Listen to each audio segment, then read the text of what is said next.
Olá, voltamos. Graças e paz. Graça e paz. E o nosso tema de hoje é conhecendo Deus e sendo conhecido por Deus. E o nosso texto Né? vai estar lá em Naum, capítulo 1 e o verso 7.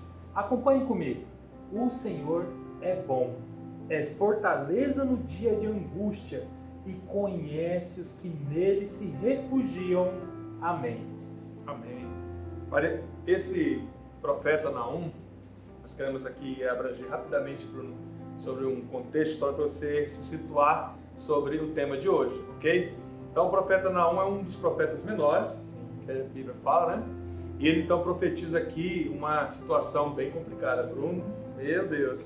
Ele profetiza aqui sobre uma sentença de destruição de uma cidade. Exato. Qual é essa cidade, Bruno? A Nínive. Cidade de Nínive. Quando você fala de cidade de Nínive, lembramos de quem? Jonas. De né? Jonas, Jonas e o grande peixe. É, o grande peixe. Então, Jonas recebeu a missão de Deus, né, para dar uma mensagem também de destruição para aquela cidade. Mas o povo daquela cidade se arrependeu, se humilhou diante de Deus. E Deus, então, mudou ali a sorte daquela cidade, digamos assim, né?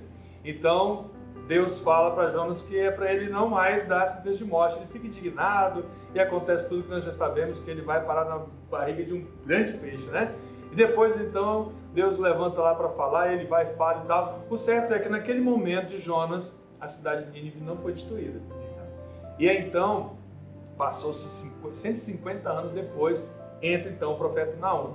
A cidade de Nínive é uma capital poderosa.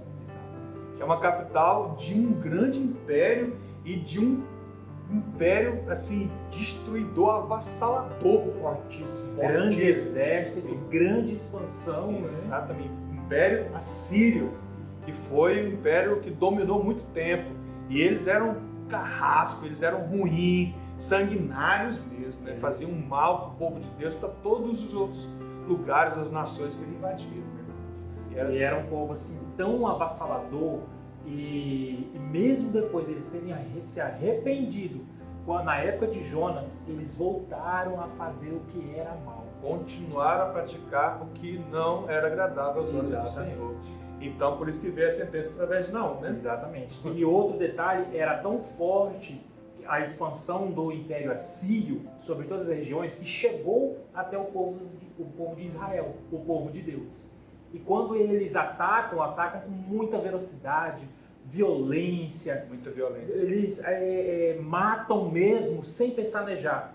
E a ponto de pegar as crianças israelitas e oferecerem como sacrifício aos seus próprios deuses. De tamanha violência e tamanha assim, como se os olhos deles estivessem cegos para a própria humanidade. E era um império que saqueava, mentia, roubava, destruía, tudo para o seu próprio benefício. E essa grande capital, Nínive, então, está em pecado tremendo já. Então Deus levanta então o profeta Naum para dar essa sentença de destruição de uma vez por todas da cidade de Nínive. Certo?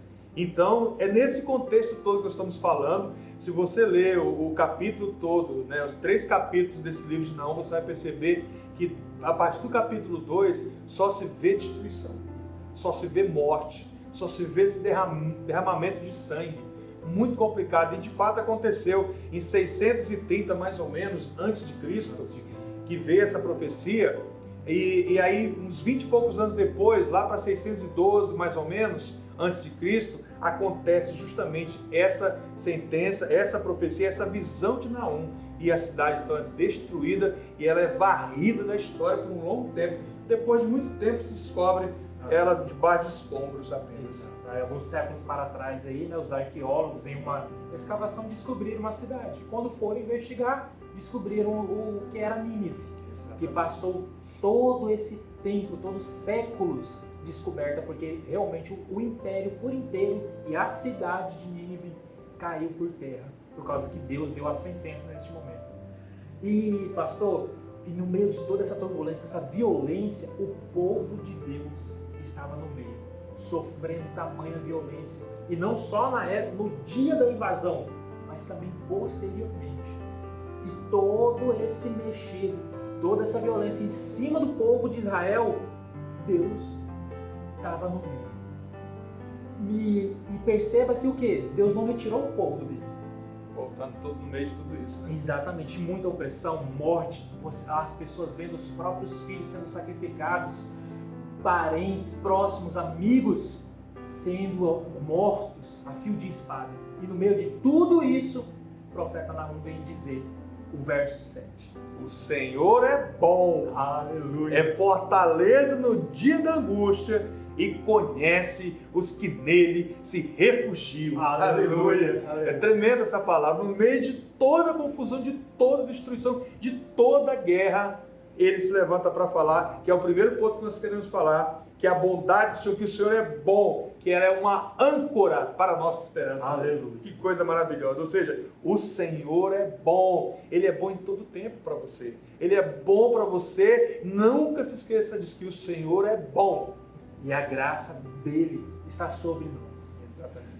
É tão evidente que nós vamos ler em Gênesis, mesmo o homem escolhendo ser independente de Deus, mesmo o homem querendo formar uma cidade para proteger os seus da própria ira dos outros homens e da ira de Deus, mesmo diante de tudo isso, e pela história que vem contando, Deus não desistiu do ser humano. Deus quer salvar todos, quer salvar a nós e a você que nos assiste.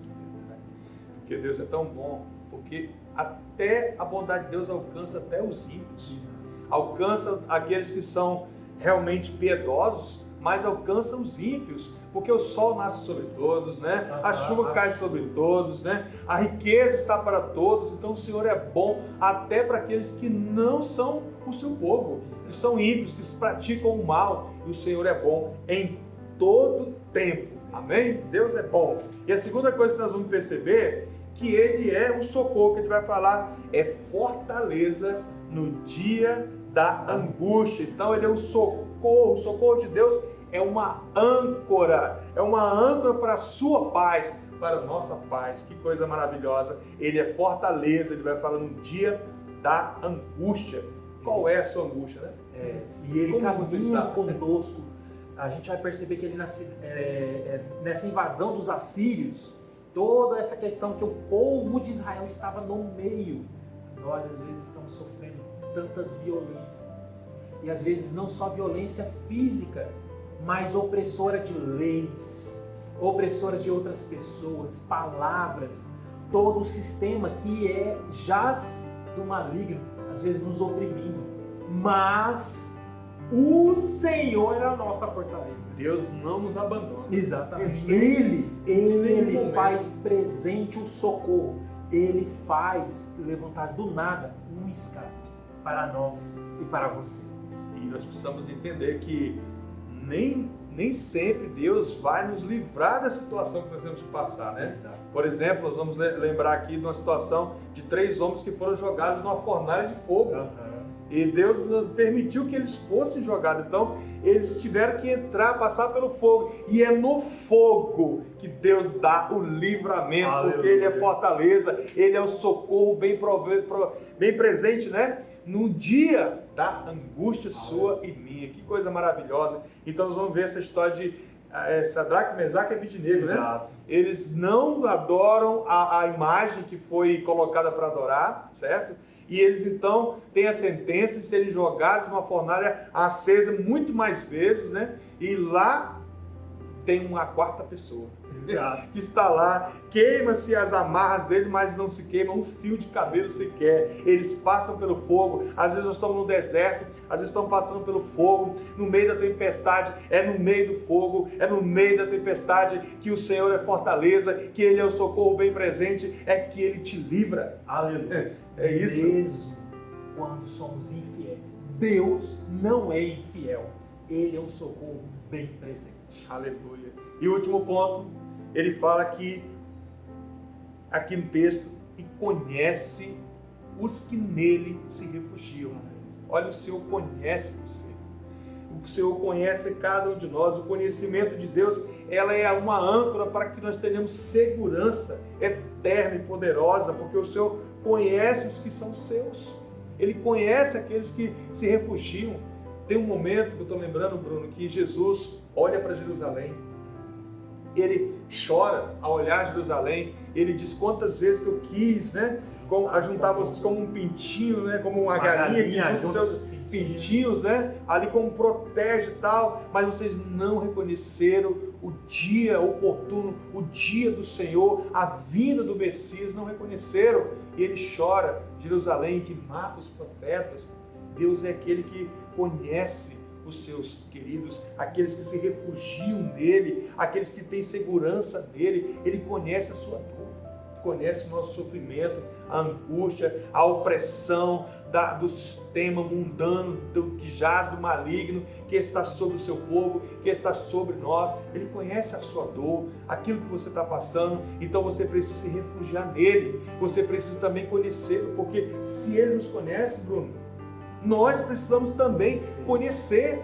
Eu preciso saber que esse Deus é bom, como nós já falamos. E ele se revela para quem quer conhecer aí. Que esse Deus é fortaleza, que Ele é o socorro bem presente e que Ele é também para nós a segurança, a nossa âncora firme, que no meio da tempestade nós podemos cantar o hino da vitória, cantar com alegria, sabendo que nós servimos um Deus que me conhece, que conhece você, sabe da sua dor, sabe das suas limitações, sabe do que você está passando. E eu pergunto para você, qual é a sua angústia?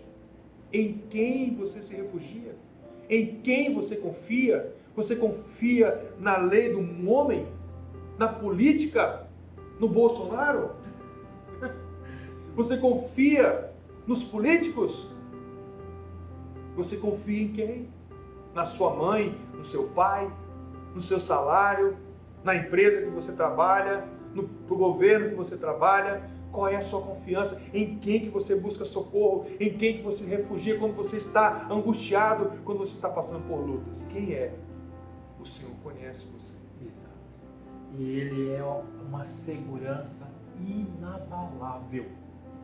Por mais que nós, às vezes, em determinadas situações, às vezes a gente até esquece, não, vou consultar o Senhor porque Ele vai saber. Às vezes a gente até esquece dessas situações na hora na hora da situação que está fervendo ali, mas o Senhor não esquece de você. Ele Conhece cada nossas mais íntimas situações, né, Bruno? E nós precisamos conhecer o Senhor na intimidade, na sua intimidade, o seu caráter. Nós sabemos, como nós lemos aqui, se você ler esse capítulo aqui desse livro, todos os capítulos desse livro, você vai perceber que o caráter de Deus, ele é um Deus que é vingador, ele é um Deus que realmente destrói, é um Deus que realmente se fica indignado, se ira, mas a sua ira é longânima, é tardio se irar-se, o nosso Deus. Ele também é bom, Ele é fortaleza, Ele conhece cada um de nós, né? E nós possamos realmente fazer a mesma fala que o rei Davi falou no Salmo 23. Sim. No capítulo 23, 6 dos Salmos, nós vamos ver o seguinte, né? No Salmo 23, 6, ele vai falar assim: bondade e misericórdia certamente me seguirão todos os dias da minha vida e habitarei na casa do Senhor para todo sempre. Olha, eu quero dizer para você, para nós concluirmos, Bruno, que bondade e misericórdia, socorro, conhecimento de Deus, certamente seguirá você todos os dias. Não é só um dia, não é só uma semana, não é só um mês, não é só um ano, é todos os dias te seguirão e você um dia habitará a casa do Senhor, aonde nós estaremos para sempre no reino eterno inabalável, aonde não há choro, não há pranto, não há dor. Enquanto nós estamos nesse mundo, há guerra, há angústia, há destruição, mas aí Naum fala para mim e para você: o Senhor é bom. Aleluia. Aleluia! É fortaleza no dia da angústia. Nossa, e conhece os que neles se refugiam. Amém? Vamos orar? Vamos orar. Pai, bendito seja o teu nome para todos sempre. Obrigado, Pai, pela essa palavra, meu Deus. Obrigado porque mesmo, meu Deus, nós andando neste mundo, mesmo que às vezes recebemos notícias, meu Deus, passamos por tempestades, notícias terríveis, meu Deus, mesmo que o nosso coração, Pai, se angustie com as coisas deste mundo, que já jaz do maligno, o Senhor, Pai, nos faz relembrar que o Senhor é bom. Obrigado, meu Deus, que o Senhor é o socorro bem presente em tempos de angústia. E o Senhor, meu Deus, conhece a cada um de nós. Eu apresento aqui as nossas vidas, Pai, e que o Teu Santo Espírito nos lembre todos os dias desse verso que Naum anuncia para os que são de Deus, para os que são conhecidos hoje, a Igreja de Jesus Cristo. E aqui apresentamos cada um e cada um que está assistindo esse vídeo, meu Deus.